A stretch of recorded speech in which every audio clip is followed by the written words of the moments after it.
Okay, what if I told you that you could get all the amazing health benefits of a really good deep belly laugh, but without needing a joke or a funny movie or anything at all? That's what we're talking about today. It's called laughter yoga, and it's this fascinating wellness practice that's all about laughing for absolutely no reason. So let's figure out how this actually works. This quote really gets to the heart of the whole thing. We live in a world that's always asking why. Why are you happy? Why are you laughing? And laughter yoga basically says we don't need a why. We can just choose to create that joy ourselves using this tool we were all born with. And honestly, making that choice can feel like a tiny act of rebellion. So in our first section here, we're going to see how this isn't just some quirky exercise, it's actually a whole philosophy for pushing back against all the seriousness of our day-to-day lives. I love this description, a riot in the ribs. It's so visceral. The whole point of laughter yoga is that it's not about being funny. The core idea flips everything we think we know on its head. It says, you don't laugh because you're happy. You actually become happier because you laugh. It's a total game changer. So you're probably wondering, how on earth did anyone come up with such a wild idea?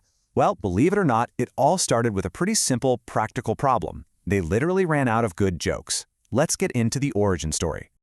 Okay, so picture this. It's March 1995. Dr. Madan Kataria, a physician in India, decides to start a laughter club. He and a few friends get together in a park to just tell jokes and laugh. Great idea, right? Well, for about 2 weeks it was. But then they ran out of good jokes. People started telling mean-spirited or negative jokes, and the whole vibe just tanked. It looked like the whole experiment was a bust. But right then, Dr. Kataria had this light bulb moment. What if you didn't need the joke in the first place? And that one single idea, that breakthrough, became the cornerstone for this entire global movement. So, let's talk about the mechanics. How do you actually laugh for no reason? What does that even look like? So here's the official definition. The technical term is hasya yoga, and it's basically a mix of faking it till you make it, simulated laughter, combined with deep yogic breathing, which is called pranayama. The whole goal is to spark that joy from the inside out. No comedy special required. Now, this slide gets to the science, and this is the part that just blows my mind. Neurologically speaking, your brain cannot tell the difference between a real, spontaneous laugh and a laugh that you choose to do on purpose. Either way, it releases the exact same happy chemistry, all those amazing endorphins. Your body gets all the benefits without needing an excuse to feel good. So a typical session usually follows these 3 steps. You start with some deep breathing, just to warm up your lungs and diaphragm. Then you jump into these playful, guided exercises, like you might pretend you're laughing at your phone or doing a milkshake laugh. And here's the magic. Through all this structured, childlike play, that fake laughter almost always turns into real, contagious, can't-stop-giggling laughter. Okay, I get it. It might sound a little silly, but what does the actual research have to say about it? Let's switch gears a bit from the how to the why, and really look at the science and the incredible impact this is having on people's lives. And you know what? The science is pretty impressive. We're talking about multiple meta-analyses, which are basically studies of other studies, and they all point to this whole range of potential benefits. Things like helping with depressive symptoms, lowering blood pressure, bringing down your cortisol, that's the main stress hormone, and even helping you sleep better. There's also evidence it can increase your overall life satisfaction and help reduce loneliness, especially in older folks. And get this, remember that one little club with 5 people in a park in Mumbai? Well, that idea has absolutely exploded. Today, you can find laughter yoga clubs in over 120 countries. That's just incredible. This simple concept has clearly struck a chord with people all over the world. And beyond the big numbers, it's the personal stories that really hit home. This quote is from a chemotherapy patient, and it just connects all that clinical data back to a real human being. For this person, choosing to laugh was a way to build resilience. It became a powerful tool in their healing journey. And here's another amazing example. Think about people living with dementia. They might not be able to follow the logic of a joke anymore, but laughter yoga gives them a direct line to joy and connection that doesn't rely on words or intellect. It's just a pure, shared human experience. So after all that, what's the big idea? What's the main thing to take away from this? Well, it really brings us full circle, right back to that core philosophy we started with. I just love this line. It sums it all up so perfectly. Joy isn't something you have to wait for or earn or deserve. It's not a reward for a good day. It's an internal state that you can access whenever you want. It's your birthright. And that kind of leaves us with one last question to chew on. We've seen that on a physical level, our bodies are totally ready to get all the benefits of laughter, no questions asked. So if your body doesn't need a reason to be joyful, do you? Welcome back to the Deep Dive. Today, we're going to set aside, well, pretty much all seriousness. We're diving into something that sounds almost like a contradiction: laughter yoga. Our mission here is to figure out how, intentionally faking happiness can actually lead to genuine healing, physical, psychological, maybe even existential healing. It's a really fascinating idea, isn't it? Especially for us today. We're looking at Hasya yoga, laughter yoga. Basically, it's this modern exercise, involves prolonged voluntary laughter. But the philosophy, that's what really grabs you. We're so trained to think laughter needs a reason, right? A punchline, something good happening. This whole practice just flips that. It says you can access that healing joy, that feeling, without needing any external trigger at all. That's the paradox, isn't it? Yeah. How on earth do you get that deep, belly-aching, healing kind of laugh? The kind that really feels good, without a single joke. How do you just, skip the humor part? Okay, let's unpack this. Let's go back to where it all started. So the story kicks off in Mumbai, India, March 1995. It starts with a family doctor, Dr. Madan Kataria, and his wife, Maturi. Apparently, Dr. Kataria was really searching, looking for ways to help his patients deal with intense, stress-related illnesses, but without just prescribing more pills. Exactly. He was actually researching an article at the time called Laughter, the Best Medicine. And this wasn't just, old wives' tales. He was digging into actual science. People like the immunologist Dr. Lee Burke, and also Norman Cousins, who famously used humor therapy for his own pretty serious illness. Kataria was really impressed by all this research and thought, okay, I'm not just going to write about this. I got to test it out. So he starts the first laughter club. Just him, his wife, 3 friends, met in a park. The plan was simple: stand in a circle, tell jokes, laugh. And, well, it worked. For a bit. The group grew super fast. Within days, there were over 50 people showing up to laugh together. Yeah, but that initial success, it kind of hit a wall pretty quickly. After only about 2 weeks, they basically ran out of good jokes. Fresh material just dried up. And worse than that, people started telling, stale jokes, or even kind of offensive ones. Hurtful, naughty jokes, the sources say. It started making people uncomfortable, embarrassed. The whole positive vibe was kind of fading because of the pressure to be funny. Right. And that crisis point, that's where the real breakthrough happened, almost by accident. Dr. Kataria went back to his research looking for an answer, and he found this key scientific insight. It's the foundation for everything. Apparently, the human body, the brain, it can't tell the difference between real spontaneous laughter and, faked laughter. Mm-hmm. That's pretty wild when you think about it. Both types, acted or genuine, trigger the exact same release of beneficial neurochemicals, that happy chemistry. So he takes this pretty radical idea back to his park group, who are probably getting a bit fed up by now, and he says, okay, folks, forget the jokes. We just need to do the laughing. Imagine the looks he must have gotten. Total skepticism, I bet. He asked them to just try it, act it out like ho ho ha ha ha for a whole minute.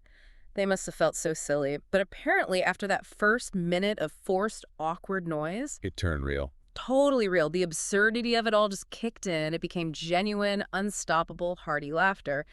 Lasted for almost 10 minutes, they said. Wow. Just like that. They found a way around needing the comedy. That one kind of goofy voluntary act was the key. And based on that, Dr. Kataria developed these 40 foundation exercises.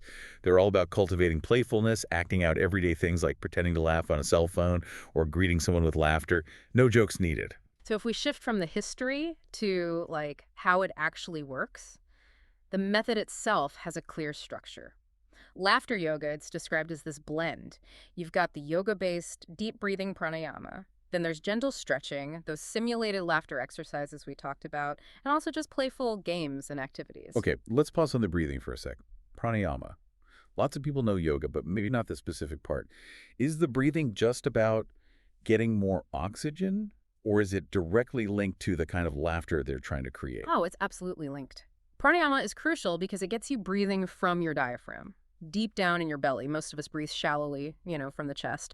But that really deep, sustained, joyful laughter, that needs your diaphragm pumping. So the yogic breathing trains your body to support that deep belly laugh. It makes the laughter more sustainable physically and probably maximizes the health benefits too. You're literally training the muscles you need for expressing joy. So people are consciously choosing, okay, I'm going to laugh now for my health, trusting that core idea. Yeah. The body doesn't know it's fake. but it feels like it goes deeper than just, physical exercise and breathing techniques, which brings us to the philosophy behind it. The sources use some really powerful, almost rebellious language. You really do. It's not just called an exercise class. It's called a rebellion, described as a drumbeat in the belly, even a hammer against the walls of isolation. It's the sound of souls, quote, refusing to be small. That's intense language. A rebellion, a hammer against isolation. Yeah. Why so dramatic? How does just pretending to laugh become this big act of defiance, especially for someone maybe dealing with chronic pain or feeling isolated or even facing like a real existential dread?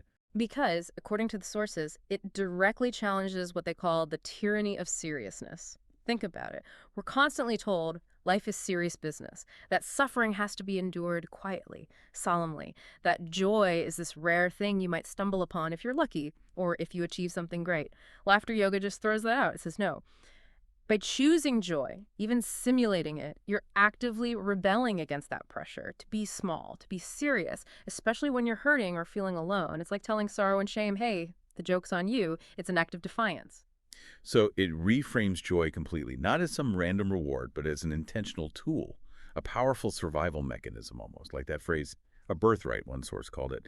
And the amazing thing is, this powerful idea, this practice, it's incredibly easy to access, right? Exactly. That's key. You don't need to be a yoga expert. You don't need to be super fit. There aren't traditional yoga poses involved. It's really about simple movements, that deep breathing, and just allowing yourself to be playful, improvisational, to keep the laughter going. That radical accessibility is a huge part of why it's spread across the globe. And it definitely has spread. Looking at the bigger picture now, laughter yoga is practiced in, over 120 countries, thousands of clubs, both face-to-face and online now, too. Absolutely. And when you ask people who do it, the benefits they talk about usually fall into three main areas. They call it the 3 H's: health, harmony, and happiness. So improved physical and mental well-being, that's health; better connection with others, team bonding, that's harmony; and just feeling more present, more joyful in the moment, that's happiness. Okay, but those are self-reported. Let's do the deep dive into the evidence. What does the actual science say? What happens in the body and mind when you deliberately cultivate this kind of laughter? Well, the scientific findings are definitely encouraging, especially when looking at more vulnerable groups. There was the big meta-analysis in 2020, focused on older adults, found basically no negative side effects, and suggested quite a few potential benefits across the board. Can you give us some specifics? Like what measurable things change that show real health improvements? Sure. They saw improvements in physical markers like blood pressure and significantly lower levels of cortisol. Cortisol, as you know, is the main stress hormone. High cortisol is linked to all sorts of problems: chronic stress, inflammation, heart issues. So if intentional laughter can bring those cortisol levels down, that's a tangible physical benefit. It's like a buffer against stress-related damage. And the psychosocial stuff sounds just as important, maybe hitting those existential notes we talked about. You said improved life satisfaction, mood, happiness, but also less loneliness. Yeah. And less death anxiety. Right. That finding about reducing loneliness and death anxiety is really striking. Laughter, especially in a group, seems to act as this powerful connector, pushing back against isolation. And if it can actually ease anxiety around, well, the ultimate existential fear-death that suggests this is way more than just having a bit of fun. It points to a real mechanism for psychological defense, for building emotional resilience. Now, we should be careful. The researchers often note the overall quality of some of the evidence is still considered low to moderate in some reviews. But the pattern across many studies is consistently positive. And to make those potential benefits feel real, let's touch on some of the stories, the testimonials. We know medical groups, like in Canada, sometimes recommend it for stress and chronic illness. But the personal accounts are really powerful. Oh, absolutely. Like the story of the chemotherapy patient. She shared that doing laughter yoga regularly made the whole difficult treatment process feel more tolerable. Her doctors were apparently surprised at how well she handled the side effects, and she put it down to the positive mindset she cultivated through the laughter practice. It really highlights how this internal tool can boost your kind of psychological reserves even when your body is under immense stress. And that power, that internal tool, reaching places maybe logic can't. That comes through in stories about seniors, even those with dementia. The sources mention how laughter yoga lets them experience genuine, joyful laughter that they might not otherwise find. I read one quote from someone in a geriatric program saying, "I don't remember the last time I laughed. It felt so great." That quote just nails it, doesn't it? Joy isn't purely cognitive. It's not just about getting a joke. It seems to be this inherent physiological thing we can tap into. When you bypass the need for external humor, you unlock this incredible resource inside yourself. You become your own source of healing, your own resilience generator. So we started off wondering, how can you possibly laugh without a joke? And we've ended up exploring this global practice rooted in some interesting science, offering potential physical and mental benefits, acting as a genuine defense against things like isolation, maybe even despair. It really is like serious self-care hiding inside silliness. And connecting it back to that bigger picture, laughter yoga really teaches a fundamental lesson about agency, about intention. We don't have to just passively wait for good things to happen to feel joy. By treating joy like a skill, like a muscle we can train, reclaiming it as that birthright, we kind of arm ourselves against that tyranny of seriousness. And we strengthen our connections with each other, too. It Yeah. really is an exercise for the soul, not just the lungs. And the community itself is quite something. It's grown so much. There are certified laughter leaders now. There's even a World Laughing Champion for 2025. It's become a real global movement. It certainly has. A movement of intentional joy. So thinking about this idea that joy can be contagious, that you don't need a prescription or even a reason, maybe the thought to leave you with is, what small act of, let's call it rebellious laughter, could you choose to bring into your day, intentionally? Something to mull over. Thanks for joining us for this deep dive. We'll catch you next time.